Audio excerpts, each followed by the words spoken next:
She was still biting down on gauze when a confession slipped out her swollen lips, slurred, half-drugged, barely conscious, but sharp as a cracked mirror cutting through the haze. "You're such a fool," she mumbled, head lolling against a window, voice thick with medication and truth. "I cheat right under your nose, and you haven't even noticed." I didn't answer. I just tightened my grip on the steering wheel, the leather biting into my palms. The traffic light turned green. I made a sharp left across lanes, cutting through speeding cars, and drove straight beneath the towering wheels of the truck. They called it an accident. For 5 long days, I sat by her hospital bed, tubes in her arms, wires trailing from her chest, her jaw wired shut, mouth sealed like a vault. Purple bruises bloomed beneath her stitched eyelids. Her face battered where the windshield had kiss bone. She looked fragile, breakable, the kind of woman who could shatter like thin glass between careless fingers. But I knew better. The doctors said I had a concussion, but the fog in my head lifted quickly. Her words didn't. They replayed, again and again, muffled by the memory of blood and broken glass. "I cheat right under your nose. We weren't always like this. I met her when I was nothing. Rough hands, cheap suits, clinging to hope like a man drowning in debt and ambition." She sat behind the front desk of a law office downtown, polished, poised, sharp-eyed behind thick lashes and power heels. She was everything I wasn't, and I fell hard and fast. I gave her everything.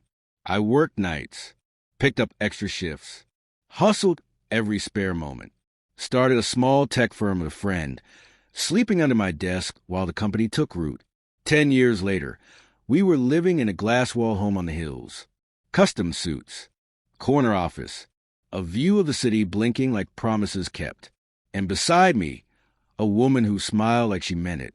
Or maybe I just convinced myself to believe it. She never complained. That was her cruelty, smooth, surgical, without confrontation. She didn't need to argue to wound me. It was the tiny things. How she stopped laughing at my jokes. How she pulled her hand away a moment too soon. How my name, once tender, became formal when guests arrived. Miles. Never babe. The first message appeared 2 months before the crash. "See you Friday." Same hotel. No name. Just a number. The message lit up her phone while she showered, steam swirling at the edges of the screen like smoke from a slow-burning fire. I didn't confront her. Not yet. I wasn't ready to lose her. Not before I knew just how deep her betrayal ran. So I watched. Her lies were delicate rehearsed, as if she wanted to be caught, but not punished. Lipstick shades changed midway through the day. She wore perfume for casual coffee dates. And one night, she came home humming, light, airy, like the weight of our life together was nothing at all. That small tune cut deeper than any affair. The crash shattered her body, but not enough. She lived. When she finally opened her eyes, wrapped in wires and plaster, I saw the flicker of fear behind her gaze. She remembered. She remembered what she had said before we crashed. She thought I tried to kill her. The thought was almost sweet. While her bones healed, I played my role perfectly. The loving husband. I brushed her hair, changed her dressings, held her hand as if it still meant something, all while quietly dismantling the world we had built together. I moved the money slowly, carefully. The company I had built contained clauses she never knew about, safety nets hidden within legalese and fine print. I closed accounts she could access, one by one, rewrote the will, sold the beach house through a shell corporation in Panama. By the time she was discharged, the house looked the same. Same walls, same rooms, but the foundation beneath her feet had shifted. Walking through was like stepping into familiar territory, only to realize the floor sloped ever so slightly downhill. Her affair, with her boss, the senior partner, was easier to dismantle.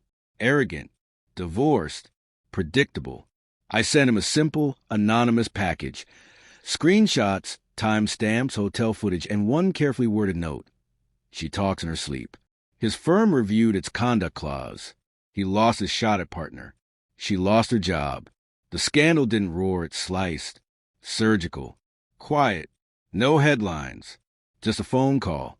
She sat staring at the wall for hours after. I watched in the doorway as the silence swallowed her whole. She didn't cry. Good. When the wires were finally removed from her jaw, her voice came out rough, unsteady.